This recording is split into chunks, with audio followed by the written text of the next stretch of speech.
বরিশালের অভ্যন্তরীণ নৌরুটে শুরু হয়েছে লঞ্চ সহ বিভিন্ন নৌযান চলাচল। এ বিষয়ে সবশেষ খবর জানাচ্ছেন সহকর্মী শফিক মুন্সি। বরিশাল নদীবন্দর থেকে কিন্তু অভ্যন্তরীণ রুট, বিশেষ করে বরিশাল ভোলা, বরিশাল চাঁদপুর এবং বরিশালের যে কয়েকটি নদী বিধৌত উপজেলা, বিশেষ করে হিজলা, মুলাদী, মেহেন্দিগঞ্জ, এই জায়গাগুলোতে কিন্তু লঞ্চ চলাচল চলছে। এবং এই লঞ্চ চলাচল কিন্তু গত কয়েকদিন যাবতই আসলে শুরু হয়েছে। যেহেতু কারফিউ আসলে সকালের বেশ বড় একটা সময় জুড়ে শিথিল থাকে, সে কারণে কিন্তু এই ছোট ছোট যে লঞ্চ, একতলা লঞ্চ বলা হয়, এগুলো কিন্তু চলাচল এবং যাত্রী পরিবহন শুরু করেছে।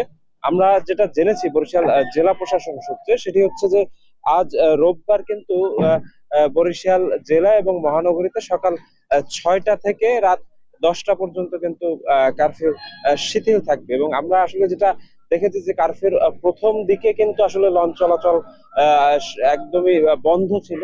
এবং তখন কিন্তু আসলে এই লঞ্চ পরিবহন সংশ্লিষ্ট যারা, একই সাথে যারা যাত্রী, তারা বেশ ভোগান্তির সম্মুখীন হয়েছিল।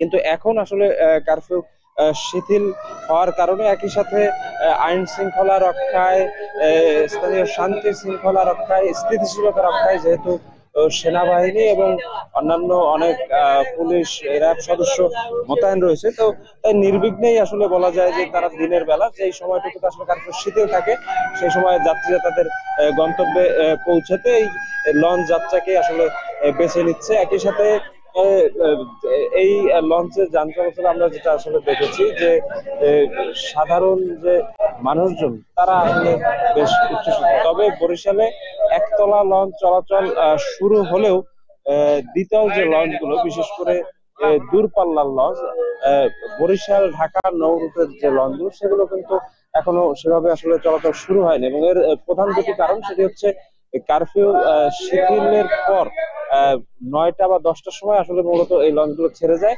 কিন্তু সেই সময় আসলে কারফিউ আবার বলবৎ হয়। একই সাথে যাত্রী কম থাকায় এই ঢাকাগামী যে লঞ্চগুলো, সেগুলো এখন পর্যন্ত আসলে বরিশাল নদী বন্দর থেকে ছেড়ে যায়নি। এই ছিল আমার কাছে বরিশাল নদী বন্দর থেকে সর্বশেষ।